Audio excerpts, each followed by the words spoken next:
LeBron and Bronny James made the NBA history on Tuesday, becoming the first father and son duo to play alongside each other in a regular season fixture as the Los Angeles Lakers opened their campaign against the Minnesota Timberwolves.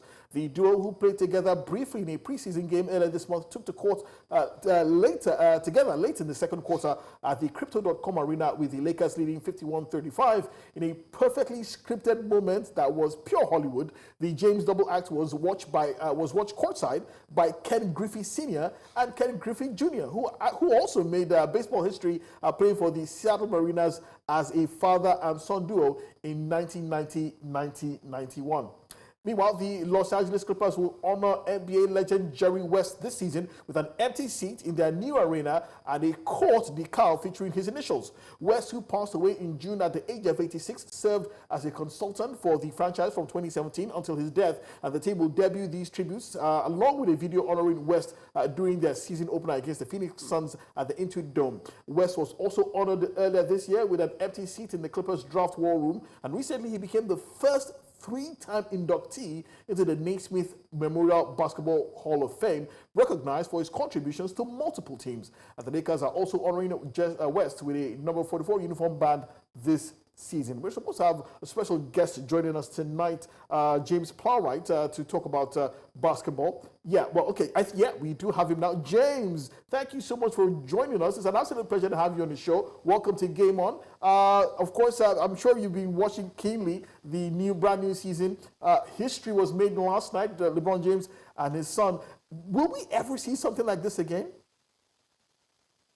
Quite frankly, no. I don't think we will. Like you said in the intro, truly a scripted moment from Hollywood that happened in Hollywood. Incredible both for Bronny and LeBron that he is still playing and that Bronny has been able to get kind of close to an NBA level. It was a pretty incredible and surreal moment last night, which, you know, the world media has been building up to for the last 2 years.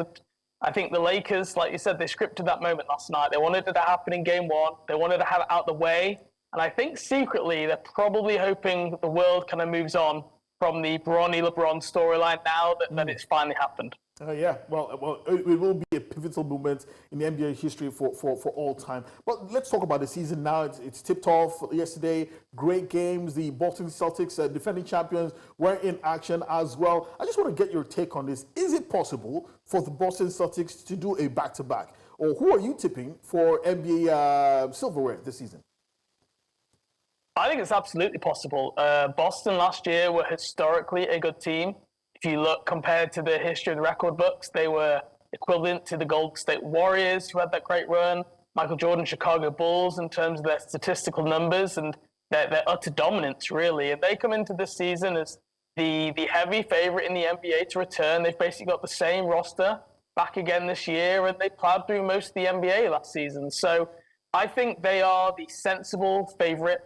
But climbing back up that mountain a second time is hard. You have to remember you play so many more games than other teams when you go to the championship because of all the rounds of playoffs. A lot of these players played in the Olympics as well in the summer. So it's always easier climbing to the top than it is staying there. And I think there's a lot of other teams who could challenge this season. The New York Knicks, who have long been a team who have probably been well known around the world, but have actually been pretty unsuccessful over the last 2 decades. Well, they look poised to make a real challenge in the Eastern Conference this year.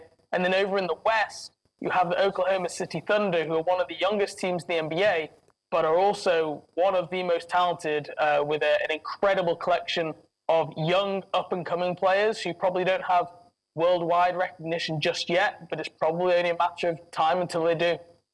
Okay. Finally, before I let you go, James, it's an interesting question. Why are there not enough Britons in the NBA? It's always been a question that's surprised a lot of people. Your take on this? There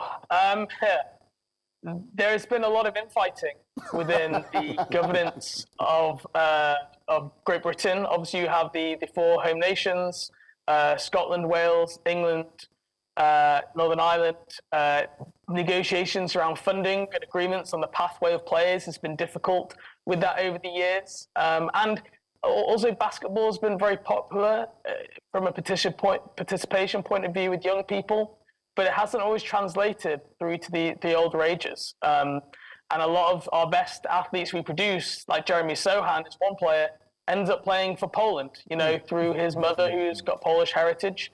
And that's been one of the most disappointing things. A lot of the players end up representing other countries elsewhere and can't always capitalize on their success.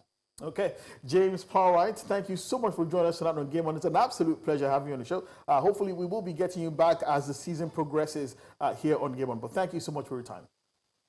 Thank you. Anytime.